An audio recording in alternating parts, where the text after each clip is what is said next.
And this fortnight, we are covering the newest seasons of two TV shows, which both landed pretty high on our respective charts for TV for the years they came out. Some high-pressure follow-ups here. We've got The Bear Season 4, after a Season 3, which I think was seen as maybe slightly disappointing by some. Interested to see how they follow that up. And then we've got the second season of the procedural mystery show Poker Face with Natasha Lyonne. But before all of that, Alistair, what else have you consumed in the last fortnight? So I've got an unusual recommendation, in that it's not one we do very often, in that I've got a book to recommend, a novel, which is Butter, a novel of food and murder. This is a Japanese novel about a journalist and their obsession with a woman who may or may not have killed 3 of her previous lovers. It's caused a bit of a sensation. I mean, yeah, it's definitely a book that's been talked about a lot. It's been advertised heavily on the tube. You know, it's definitely one that, like, you see people reading and it's, you know, had some kind of cultural impact. I found it, like, really fascinating, partly because of it really dives into the Japanese relationship with food, specifically food from other cultures. The main character is a journalist, but she's profiling this woman who may have committed several murders. This sort of the focus of the novel is, you know, very interested in like French food and sort of fine living, and how that relates to Japanese food is very interesting. And also the novel has a lot about beauty standards for Japanese women, the roles that's created for them, the expectations, especially the pressures on having a career and balancing everything else. I feel that, like, yeah, this is a really interesting book with a lot of interesting things going on, but also it's kind of got this like really compelling character and this sort of mystery at the core, which makes it interesting to read as well as it's digging into these like big themes. Even more unusually, I have actually read this book as well, and I really like this too. I've read a fair bit of Murakami in my time, and this might in some level be a bit of a basic comparison, because obviously, yes, both authors are Japanese, but I think there's at least some stylistic similarity in terms of the thoughtful sensory language they use, the way they sort of slowly suck you in atmospherically. I am not, I'm afraid, well read enough to tell you whether that's a common thing in Japanese literary fiction or if these two authors are actually unusually similar. But yeah, it's a good book, it's an interesting book. I quite liked and was occasionally wrong-footed by the way it sort of starts off one way and then just sort of ambles off another. Like, when you first get into it, it really feels like it's going to be some sort of, I don't know, visceral crime book maybe? Like it's going to be, you know, using the sensation of food and devouring food maybe as some sort of shorthand for murder, basically. And not wanting to go too hard into the spoilers, but the book doesn't really end up being that much like that. It's not a tense, exciting crime thriller. There's, you know, murder in the story, but it's not really focused on solving it in a crimey way. And yeah, as a result, it was a really interesting, enjoyable, unpredictable read. I don't think spoiling novels is really the move, especially on a film or TV podcast, but I did find the ending maybe a bit, I don't know if underwhelming is quite the right word. I guess I was somehow expecting more from it, but I did still enjoy reading it. Yeah, I kind of liked the way that it shifted direction as you went along as well and kind of became a different story than what you're expecting. Yeah, I agree with you, we won't spoil the ending here, but I guess what I will say is that I feel what it is, it's like core is more of like a character study. Well, yeah. The ending, I feel, did a quite good job of completing the emotional arc of the character, which I found quite satisfying. But yeah, I guess it's not necessarily what I expected from the beginning. I mean, there are some elements that are fairly like procedural kind of crime novel things, like the journalist returns to the hometown of the woman she's profiling. The woman she's profiling is called Kaji. So yeah, the journalist character visits Kaji's hometown and like kind of uncovers stuff about her past, which is all fairly traditional like crime novel sort of thing, but also I guess it's about building up the characters and things like that as well, so the way it dives into them. Yeah, and it goes off in different directions. It focuses on supporting characters at different moments. All of them are like taken back to this kind of bizarre obsession that people have over Kaji, which is a really good profile of that, you know, like how someone can really get under your skin, how they can affect you, how they can, you know, change your perceptions, especially someone who seems to have broken out of the norms of society, partly by maybe having committed murder, which is definitely outside the norms of society, but just even her attitudes, her values, her behaviour is very like contrary to the expectations placed on Japanese women, which makes her like this like alluring character. In some ways there's almost like a little bit of like Hannibal Lecter vibes, in that you've got someone in prison who's very alluring and compelling person, potentially also very dangerous, and then yeah, other characters coming to prison to talk to them and trying to get under their skin, but yeah, the person in prison is like turning it around. So, you know, I think there's a lot of broad range of influences here. I don't want to overdo the Silence of the Lambs comparison, but I did get that vibe from it as well. Oh yeah, there are definitely, the sort of tense conversations with the imprisoned killer, which is, you know, a time-honoured crime novel trope, and they're definitely, both doing that and occasionally sort of subverting it and going in unexpected directions with it. And, the ending, I don't know. As I say, not to spoil the ending too much, maybe I was expecting something somehow more strange and ambiguous, and as you say, they just kind of completed the character's arc in a reasonable, practically correct literary fiction book way. I don't know. The rest of the book had been so good at being odd and wrong-footing me that I was almost disappointed it didn't do something incredibly unusual and strange. Yeah, I mean, there's a concept of authorial contracts, which I don't think is something we've actually discussed on the podcast, although it applies to film and TV and comics as well as books as well. And when I say authorial contracts, I don't mean like, the contract you sign with the publisher that, has how much you're going to get paid. Like, it's the sort of the agreement or contract between the writer or creator and the reader or watcher or whatever, which is basically you make this agreement about what you can kind of expect from the thing you're reading. So like an obvious one is like humor, although like the humor will come and go, but for like key moments. But for example, like suddenly turning into a comedy in the last like half hour of your film is like a little bit of a breaking the deal because it's not what's expected. Now all rules can be broken in interesting and unusual ways, but there is a sense of like there's an agreement as you read something between you and as the reader and the author. And maybe what you're getting at is that if the agreement is that this book wrong foots you and sends you off in unusual directions, then maybe having a more standard ending is not part of I guess that authorial contract. I guess realised at some point that this is going to be a character study novel, not a sort of crime mystery one at some point. But on that level, I can see what you mean about sort of the shape of the plot. Yeah, and as I say, I still enjoyed reading it, and I think throughout it does a good job of wrong-footing you and going in strange directions. Strange directions that sometimes I look up and think, if this was happening in the real world, would this make any sense? But then again, the trouble is, we're talking about Japanese culture, and I have almost no knowledge of that, so I don't know if I can come down on it too hard from a would people really do this standpoint. Yeah, again, I don't really have much information on that. There's a degree to which you're sort of suspending disbelief. It is like a novel that dives into the sort of cultural specifics of a very different culture, which is one of the things I found absolutely fascinating about it. I mean, some of the things it's talking about are fairly universal, or at least universal across the developed world, or what do you want to call it, or the Western world possibly. I mean, Japan is in the East, but it's still a liberal democracy and an industrial society like the rest of the West. But, the points about the pressures put on women, to look a certain way and behave a certain way, career pressures, conforming to society's roles and expectations, beauty standards are obviously, definitely a thing that we have in Britain and America and other countries. This is diving into that from specifically a Japanese point of view, but at the same time, it is making some points, I guess you say, about feminism that are broadly appropriate across many different, certainly Western cultures. So it's kind of interesting that there's something that are very culturally specific about this novel, but also at the same time some things that I feel like some of the broader themes are universal, or at least universal against across the developed world.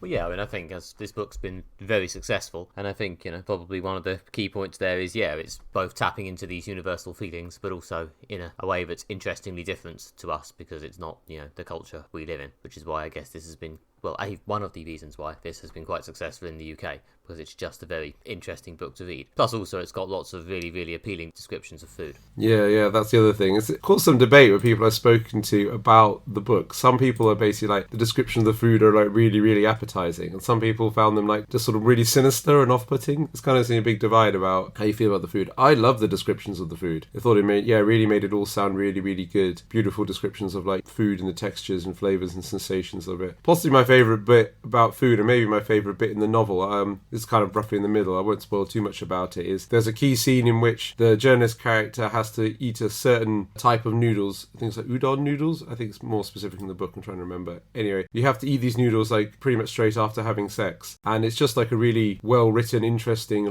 first sex scene and then the food scene, and it I guess stimulating all your senses as a as a book. So I thought that was really, really well written and really good. Yeah, I mean, I think in terms of food scenes being sinister, I think because they've also introduced murder into the story, it's not that hard to get from, a certain level of violence in eating and devouring something. The first comparison that springs to mind, which isn't the highest, most literary comparison I've ever made, is the the credits intro thing to Dexter back in the day, which did a very good job of making, the act of Dexter making breakfast heavily imply his nighttime murder activities. And, it's quite easy to go from one to the other. And, obviously I don't know the author's intentions, but I do think that having both these luscious descriptions of food and the element of murder in the book did give it the potential to both be a beautiful description of food and maybe sort of, is this slightly sinister at the same time? Oh, absolutely, yeah. Yeah, definitely. And I think the Dexter comparison, specifically the Dexter opening credits, is like an apt one. I mean, those credits are brilliant. Like, little things like how like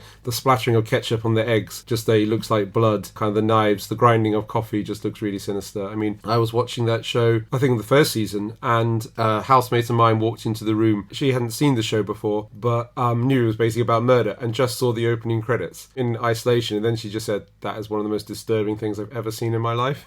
So, and I was like, because it's brilliant. And yeah, I feel there's definitely a thing here. I mean, in the novel Butter, there's a extended bit about cooking a turkey that lasts, I think, for at least one very long chapter, or possibly 2 chapters. And yeah, there's a lot of descriptions of like taking out the turkey's organs and stuff and like stuffing them and things like that. And it's like the comparison to murder is apt. Yeah, and also, I don't know, as the book goes on, I guess you do get more into the question of what actually happened with the murders, and you eventually get into some more details of that as well. And ironically, it ends up being a lot less, I don't know, salacious and violent than you maybe expected. Which I guess, again, is part of the way the author kind of wrong foots you as the book goes along. But no, it's good stuff.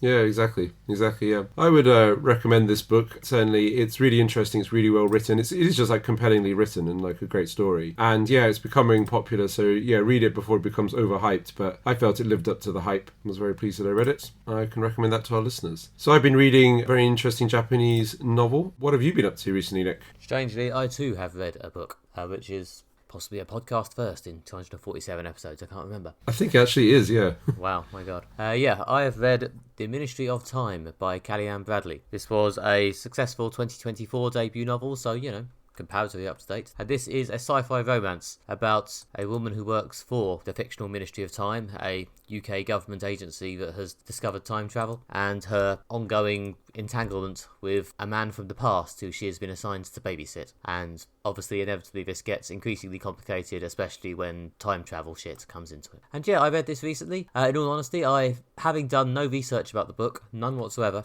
I did not prepare myself for things. I just knew it was a recent-ish book about time travel that seemed to be well reviewed. So I decided to read it, and was surprised to discover that it's more of a, again I guess, something in common with Butter, a bit more of a character study and a romance than it is a crazy sci-fi time travel book. But yeah, no, I enjoy it a lot for what it was. It's very, very well written as a character piece. You really do get very far under the skin of the main character. It's very well written and evocative. The romance stuff is very affecting and at times very exciting as they get closer and closer. And yeah, was I maybe slightly in the mood for some crazy sci-fi fantasy? Possibly, but this is a good book. Yeah, I really like this book as well. I think I read about half of it. It's actually, what's on my nightstand right now. So yeah, again, podcast first, and they're both discussing not only books, but books we've both read. It's almost like we're some kind of literary podcast. Anyway, I really liked it. Again, wasn't quite what I was expecting. I thought it was a really nice portrait of someone from the past, assimilating or being introduced to the present. And what I liked is that it always, the interesting,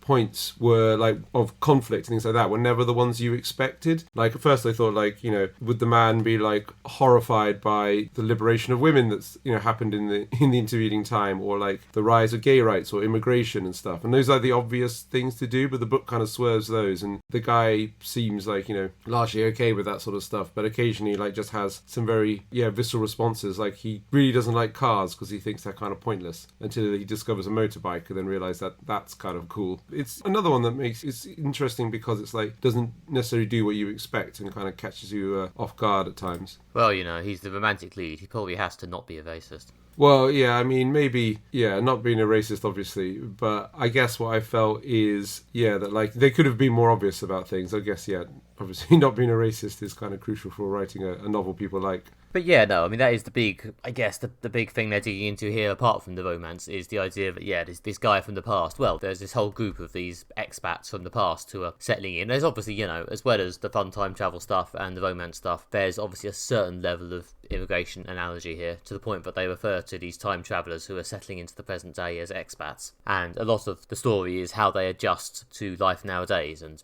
with varying levels of success. And obviously the main one, the one our lead character has this romantic chemistry with, is maybe one of the slightly better adjusted ones compared to some of the others who do maybe freak out a bit or react badly to certain things. But yeah, it's very well thought through, and there's a lot of, interesting conversations about exactly, what they do or don't tell them or show them, or, which things, as Alistair kind of already says, which unexpected things they entirely take in stride or are actually quite freaked out by. And also a lot of good observations about the sort of person they would be and what sorts of things in the present day would appeal to them. Like you said, motorbikes, there's a bit in, I think it's about halfway through, so apologies if this is a very mild spoiler, I'll try not to spoil the rest of the book.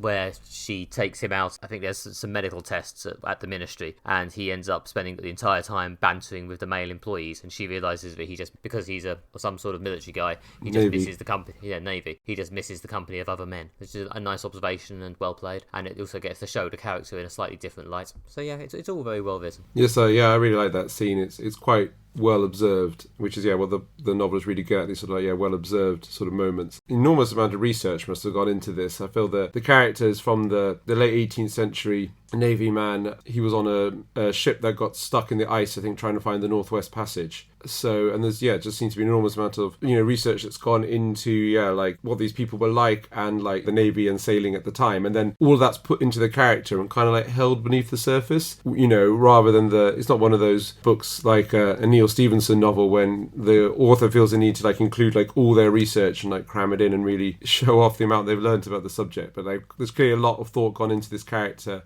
who he is, the life he's led, informed by like the time he's from, and I guess you could say his career, his vocation, his passion for sailing and being on ships, and with the camaraderie of the military, and that's all kind of put into the character. But also it's kind of sort of surface, and then it drives the character's actions. It is really a great study in how characters behave and how to create compelling characters in a sort of realistic way. I just kind of like the bits in the novel when it's just almost like kind of like a hangout novel, just the two of them in their living room or kitchen or whatever, smoking and talking about stuff, because it's just really well observed and there's a lot of great characterization. Oh yeah, a lot of the best bits are just the chats between them, when it's just these sort of loaded conversations, and it's just very well balanced. And because you've got this quite intense perspective from the employee, there's this sort of there's this very intense focus on like every individual thing he's saying and doing, which is, obviously understandable considering this is a romance novel and she's clearly falling for the guy, but it also really creates quite a compelling portrait of him as well. He is a real person, apparently, I discovered when I read the acknowledgements at the end. Spoilers for the acknowledgements at the end.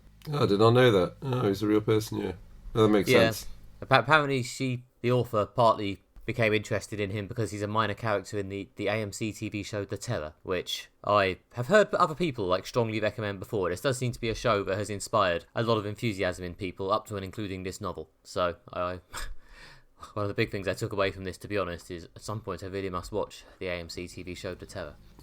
We found a way to link this back to TV. Excellent. We have. We're back on brand.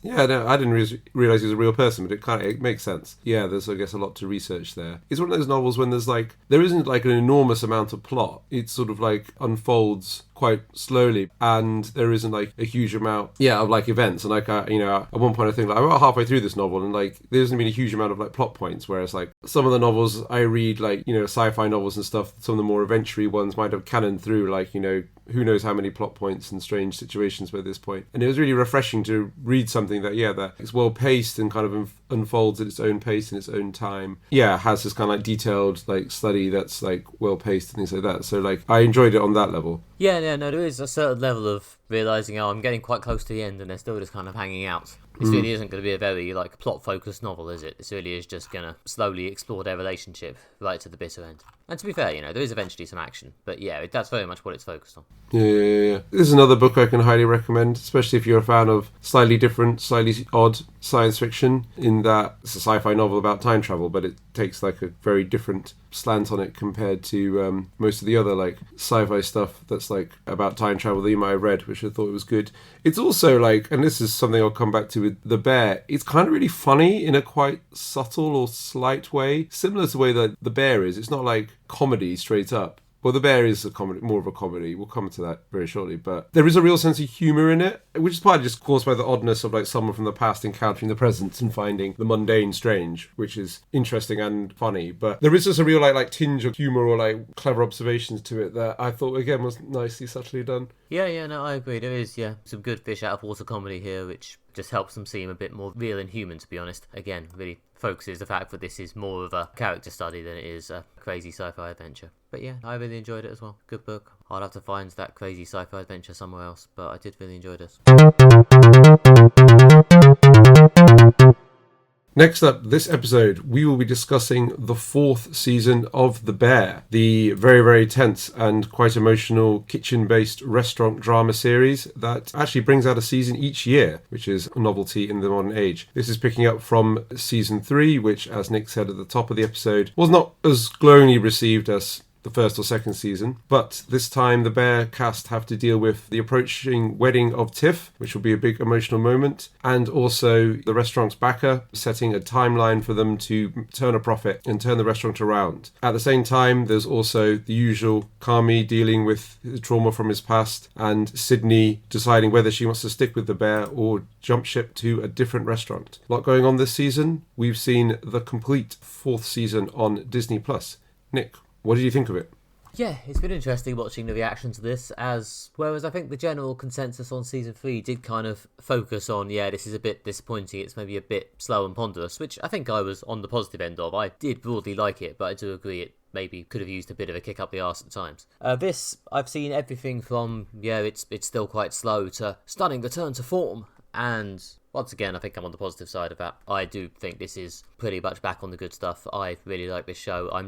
Maybe I'm just too deep in with the characters to obtain, I don't know, an objective critical eye. I'm not sure. But I found this incredibly compelling and just really enjoyed it. I just found it quite emotional watching the characters finally starting to, emerging from a bit of a mess in season 2 and 3, like a genuine emotional disaster, and trying to sort of work through some of their shit. Kami himself here, after 3 seasons of being reliably obsessed and dragging everyone down into it with him, appears to be trying to confront his issues and process some stuff, and it's interesting watching him just sort of quietly get on with it. Along with, I think, a lot of the primary focus this season. Like previous seasons, I think the last couple, they've kind of split the focus a bit more. There's been a bit more of an attempt to make it this massive ensemble show. And in season 4, possibly to try and recenter themselves a bit, I think they focused it a bit more back squarely around primarily these sort of core 3 characters of like Kami, Richie and Sid. Like, I think other characters have a much smaller role this year, sometimes for a reason, I think their sister, Sugar, is kind of out on maternity leave, but other characters I think do get a bit less to do, which could be bad news if you're a big fan of those characters, but I do think it makes it seem a lot more focused and compelling to watch. Yeah, no, I completely agree that the focus is much more on Kame and Sydney and Richie this season. I mean, the big plot points are like focused on the main characters, such as Kame's trying to rebuild his life after it fell apart a bit when he breaks up with his girlfriend, and also trying to get, well, one way or another, get to a sort of healthier relationship with his mother. You've got Sydney obviously trying to decide if she's sticking with the Bear or moving to different restaurants. I mean, that's a classic dramatic plot point. Do you stick with the ragtag bunch of unhealthy people like around you, or do you like take this like great offer that comes along? It's a classic like character dilemma, and it's compelling to watch. And then with Tiffany's wedding, Richie's ex-wife and things like that, he's obviously clearly worried and stressed about watching the person you used to love or still love on some level marry someone else. It's difficult to go through. And the core 3 performers, Jeremy Allen White, Ebon Moss Baccarat and Ayo Adebi, are really, really talented, and they kind of really you feel these things. Like in the wedding episode, the moment of when it opens with Richie's basically having like a panic attack in the alley before he goes into the wedding. It's really compelling and really made me feel like, oh my god, he's really going through something right now. So there are some great performances here. Yeah, but I think what's interesting about Richie, and he is kind of a favourite character of mine in this, because I think he's just so both affecting and entertaining to watch. Ebon Moss Baccarat is amazing in this. And the interesting thing about Richie is he almost kind of had his character growth in one massive gulp in season 2, in the episode where he went to learn the value of service at a nice restaurant, which is still one of my favourite TV episodes of, honestly, of the decade so far. That was just fantastic. It kind of changed him fundamentally, and he's emerged this different person, and it's surprisingly compelling watching him just kind of try and maintain it, and with these new standards he has for himself in mind, try and just move through the world in a better way and resist the temptation to just randomly yell at people. And yeah, it sounds odd and it sounds some combination of silly and not dramatic, but for whatever reason, watching Richie do it is incredibly satisfying. He's a great character, and yeah, the whole bit about him coming to terms with his ex-wife's new husband and them, at least forming an easy alliance, or like the beginnings of a friendship and stuff at the wedding were like some really good scenes, just like characters having like a heart-to-heart and things like that. Yeah, I felt in this season that like, yeah, characters actually confronted the things that are going on with them and like actually tried to make some emotional progress, which was like satisfying to watch. You've also got like Kame and his mum, which is, again, a great dynamic. Mum's played by Jamie Lee Curtis, who is just obviously brilliant. Yeah, again, you see some emotional growth there. You see characters actually like changing and improving and like going on a journey, which is like really satisfying to go on a journey with them. Yeah, no, it's about the right time for them to start actually, dealing with their shit, because Kami making the same mistakes over and over again did probably reach its peak around sort of late season 2, season 3, when he just started to run both the restaurant and his life into the ground. And so, yeah, we're seeing him maybe try and turn it around here. I've seen a few criticisms of this in that there's not really a single dramatic scene where he decides to turn it around or really makes the choice to, like, heave himself up and go, right, I'm going to change things. And he just sort of seems to decide that enough is enough and get on with it. And I wasn't enormously bothered by that while I was watching it. I can, I guess, see the point. But I think it had been fairly well dramatised that Kami had come pretty close to rock bottom, so I don't think it's that hard to believe that he just maybe decided he wanted to try and change things. Yeah, I guess you could argue it's more true to life that people don't have these like big dramatic moments, but also, it's TV and you want to have these like key character points. I mean, the show is trying to be realistic. There's a lot of very naturalistic dialogue and things like that, and I felt that the relationships and sort of web of characters is quite realistic because it's all like quite complex and stuff, and the way they talk about like family is also, I feel like, very, very realistic. But the show does also have some very, for want of a better phrase, like TV moments that maybe are not the sort of thing that happens in reality, but are kind of moments of characters like growing and coming to terms. Like, for example, Richie talking about his daughter with his daughter's stepdad, the man who's marrying Tiffany. There is just a moment where basically they both say, look, I'm really worried that like this child we're trying to raise is like basically miserable with me and happy with you. And they both basically say pretty much like the same things, like, no, after she sees you, she's just really happy. And, it's well done and it's naturally written. It's a very like TV moment of like two sort of at odds characters have a heart to heart, reveal some stuff about each other and improve their relationship. This show has some of those moments, but also I think in some bits it kind of like also has some more, again, for want of a better phrase, realistic bits when people don't have a big kind of like moment and they go, oh my God, I must change. They just decide basically like this can't carry on. Stuff has to be different, yeah. Well, yeah, like there's an episode where Sid has her hair done, which is very much focusing on her dilemma and really exploring how she feels about it. But also, you could argue that very little actually happens in that episode. Like, she doesn't emerge from that episode having made a decision. It takes like another 5 episodes. Yeah. So, there's not, I think, a focus on like big dramatic moments here. Yeah. I thought that episode was brilliant, though. Yeah, just one episode really focusing on Sydney as a character and seeing her, like, again, like, away from the other characters in her own life. I mean, one of the things that's realistic about this show is you get a sense that these people have a life outside the restaurant where it's mainly set. But yeah, I thought there was just a really clever episode just focusing on one character, her talking to a child or someone who's like on the cusp of being a teenager, her cousin's daughter, and trying to explain like the big things going on in her life in a way that a child can understand. This metaphor of choosing which house she wants to have a sleepover at, representing which of the 2 restaurants she wants to work at, and just getting really into it and kind of explaining again in a way like that children would understand like what makes one house cool and the other like different. And I just thought it was a great piece of writing. The writing on this season is like really on point. That's a great kind of character study and really like well written few scenes. Yeah, no, the individual scenes here are always really good, and yeah, that episode especially, it's a nice job of both, I don't know, advancing Sydney's character and still,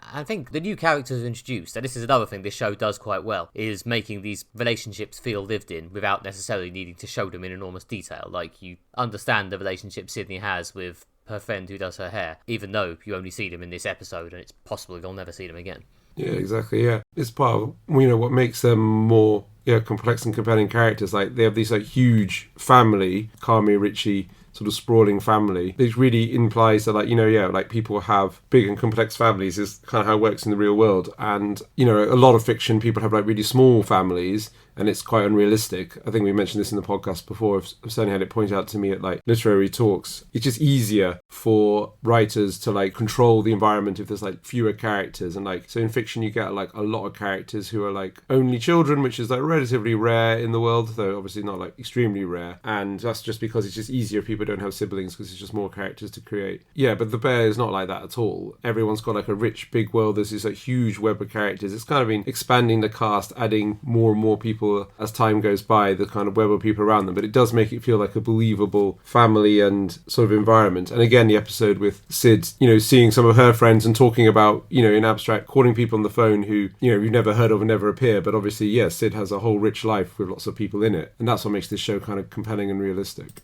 Well, yeah, as you say, it's easier to create characters who have no family and no friends and nothing happening outside the other people in the show, but obviously they're not choosing to do that here. They've got this increasingly massive and honestly quite hard to keep track of inter-family relationship between the Bizzatos and the various people who hang around and know the Bizzatos. I barely fully understand how some of these people relate to each other, but I understand they're all this sort of big, vague, happy family. I mean, at various points they point out that like some of the people they call uncle aren't actually uncles. It's just like a term of endearment or whatever, and everyone's just sort of bizarrely connected. And they say like, you know, it's this weird like non-functional kind of like strange family. I mean, that's when they talk about the wedding one that, yeah, that the Josh Hartnett character, the stepdad, is like marrying into this kind of crazy big family, and like people get alluded to, and like, you know, the show's quite good. Like, it doesn't give you a kind of like, here's this character, what you need to understand about them. You just get them chucked in, and at this point you've met so many Bizzatos, you're kind of like, do I know this person? Have they appeared before? They'll mention, you know, whatever character. Like Frankie's one of the new characters, basically. Like, is Frankie someone I've heard of before? Are we supposed to know who this person is? Or are we just supposed to dive in and basically be like, right, cool, more characters, more cousins, more strange people? Yeah, which I kind of like about that. Yeah, Fancy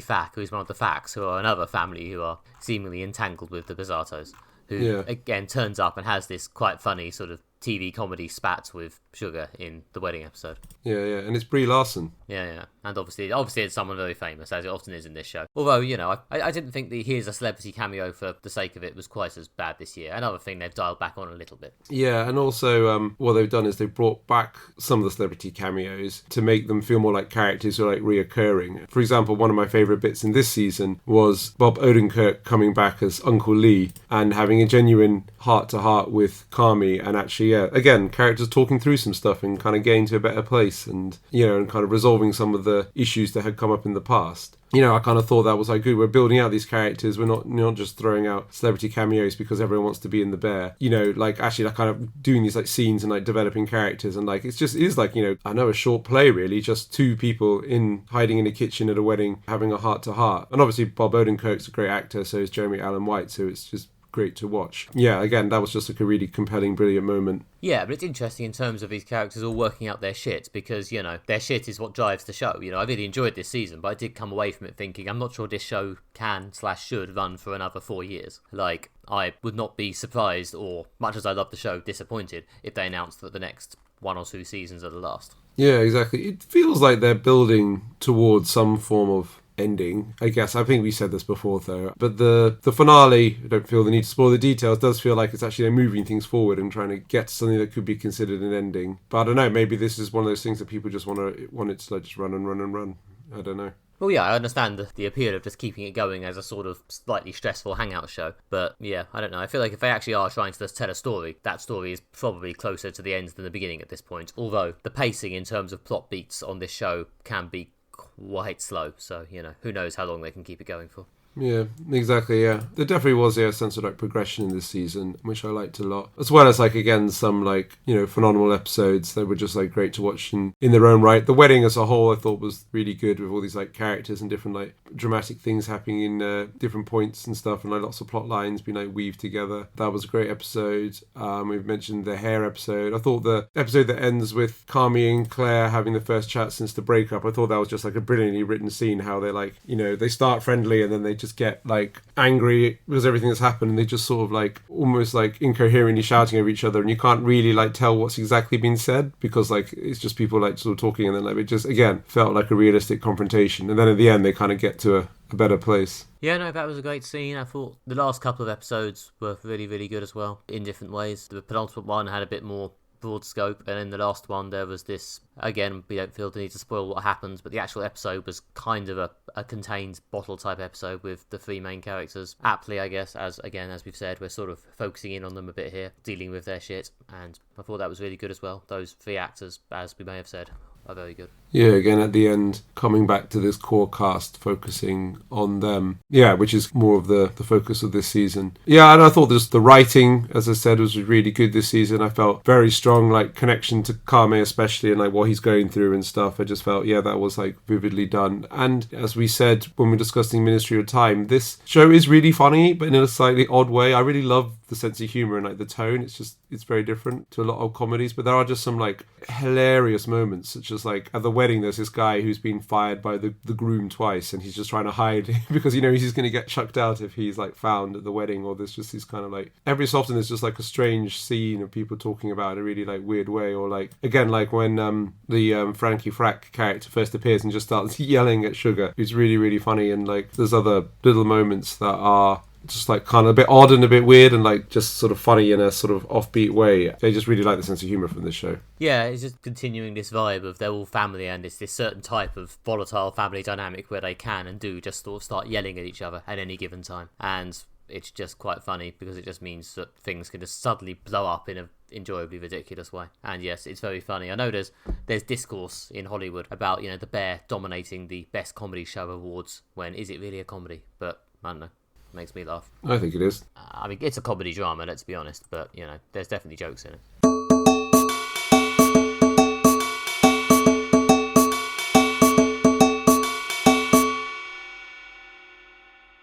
Finally, this episode, we will be discussing the 2nd season of Poker Face, starring Natasha Lyonne as Charlie, who drifts through life, going from place to place, getting involved in murders and solving them in a sort of old school procedural case of the week kind of way. Charlie, of course, is an interesting character. As well as her spiky personality, she has the strange ability to always tell if someone is lying. She always knows, she always calls bullshit when you're lying. This obviously is very useful involving solving murders. There's an interesting array of cases this season, including some strange locations, everything from a funeral home to a muscle gym. We have seen the complete 2nd season of this show on Now TV. Nick, what did you make of it? Yeah, I really enjoyed the 1st season of this. I have a certain affinity for these sort of gimmick crime shows. I've watched a few of them. I wrote a novel series at one point which was kind of similar. And yeah, this is a lot of fun to me. I don't know if it's, as titanic an emotional journey as The Bear, but it is reliably good fun. Natasha Lyonne is very much the sort of actor who can anchor this sort of show just as an incredibly compelling presence. She was good in Russian Doll, but she's great here, just relentlessly funny and likeable and just pulls you through every episode. And yeah, obviously this sort of procedural thing means every episode is more or less a fresh start, apart from the 1-2-parter towards the end of the run. And yeah, I think they're all pretty interesting here, some maybe more so than others. I think notably this season there's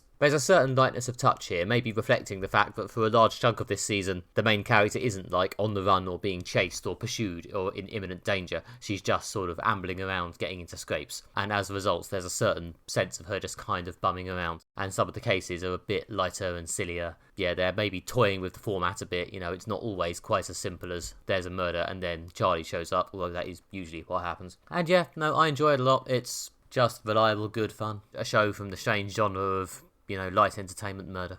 I enjoyed it. Yeah, it's very British, isn't it, as well? This light entertainment, but also about murders. Yeah, I like this show a lot. Each episode is really interesting and like set in like a kind of different, well, if not geographical place, certainly like a whole different sort of feel and setting. I mean, yeah, she moves around a lot and goes to a lot of places, is on the road, so that's part of it. There's a run of episodes in the sort of second half of the season that all take place in New York, as Charlie's living in a friend's flat in New York. So there is a sense of geographical consistency for a few episodes, but in those, each one is like something very different. There's like, the first one is set around taking over a rent control flat that's owned by this sort of literary professor. The second one is like set in a gym, then that leads into the 2-part finale. So yeah, they're very different settings, and each episode has like a whole cast of characters and like a whole sort of setting and things like that, usually with like 1 or 2 like celebrity cameos. It's kind of like, each one is very much like a self-contained story in its own right, which I kind of like. It's kind of like, each episode is like, what's Charlie going to get involved in this time, and like, yeah, what's the kind of the deal. It keeps it fresh and keeps it interesting. Yeah, and they've certainly got a good range of ideas to get them involved with, as you said. Yeah, as I say, there's a certain amount of fun self-awareness. There's one weird episode which takes place in a funeral home, but it's also being used to film a TV show, which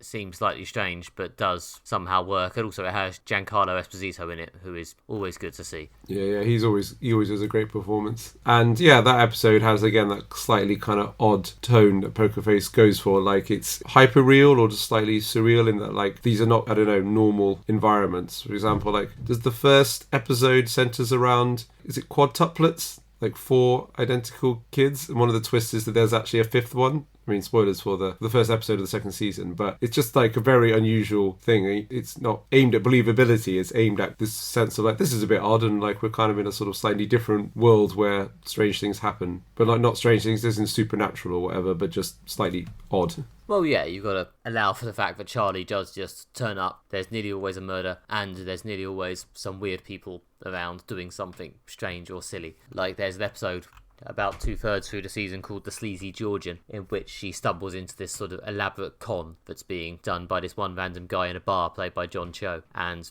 it's really good. It's another sort of fun episode that slightly plays with the format by turning it into this sort of hustle show. Yeah, it's entertaining, and it's a break from the regular setup, but there's no real reason for Charlie to keep stumbling upon these people. She's not like a cop who has been sent to infiltrate the gang. At least if she is, that'll be a big twist when the show finally ends. She's just kind of there. Yeah, absolutely. She just lives this life where she just gets sucked up into crime. I mean, it's not like a standard investigative setup. I mean, like, as you said, Charlie is not a cop, private detective or journalist. Basically people who, you know, their whole raison d'etre is to poke their nose into other people's business. Again, like we talked about Butter at the top of the episode, classic setup. A journalist is trying to profile someone, you know, it gives the character an excuse to go investigate someone else's life. Charlie really doesn't have any excuse, and there's quite a few episodes when she's basically like, I'm not getting involved in this, and then gets sucked into it anyway. Partly because she's a good person with a conscience. When she sees people doing bad and killing people, she wants to get justice to prevail. Yeah, and it's an interesting like dynamic. It's slightly adjacent to the way our world works, in that if you stop and think about it, it's like no one person would just blunder into so many murders.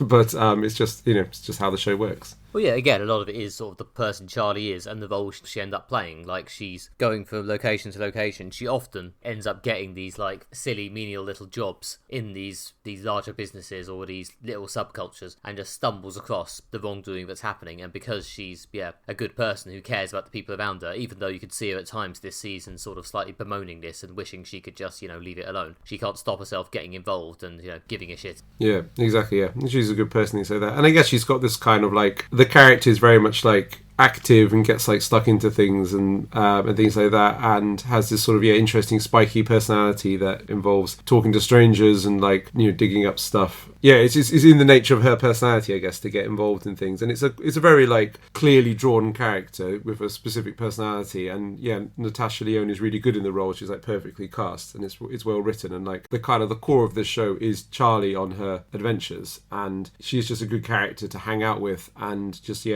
observe. Funny, witty, interesting, again, sense of justice. Like, they've created like a really good core character to anchor this show on, because it really wouldn't work otherwise. Yeah, no, Natasha Lyonne's presence here is pretty key, because she has the sort of interested, concerned, sarcastic yet caring vibe, which somehow makes it work, for she would just turn up and insert herself into these situations, and she's charming enough that you can kind of understand why people just let her come into their worlds and poke around in their business, even up to the point where they realise, oh no, she's exposed our murders. It just works. It's a kind of an anachronistic show, I guess, in that, this sort of one murder a week procedural show with little to no sequential arc plot is perhaps a little unusual these days. And, I think it's kind of playing up to that a little bit. Like, some of the stylings of, like, the title sequences and stuff and the old car that Charlie drives are quite retro. So I think there's a part of this show which knows it's, doing something that's a bit of the past. Oh, absolutely, yeah, and it's in the aesthetic, as you say, like with the design titles and things like that. There's even at one point they do like an old school To Be Continued, and I think it's riffing on a lot of like old detective shows. It feels a bit like Columbo, even more recent ones like Monk and things like that.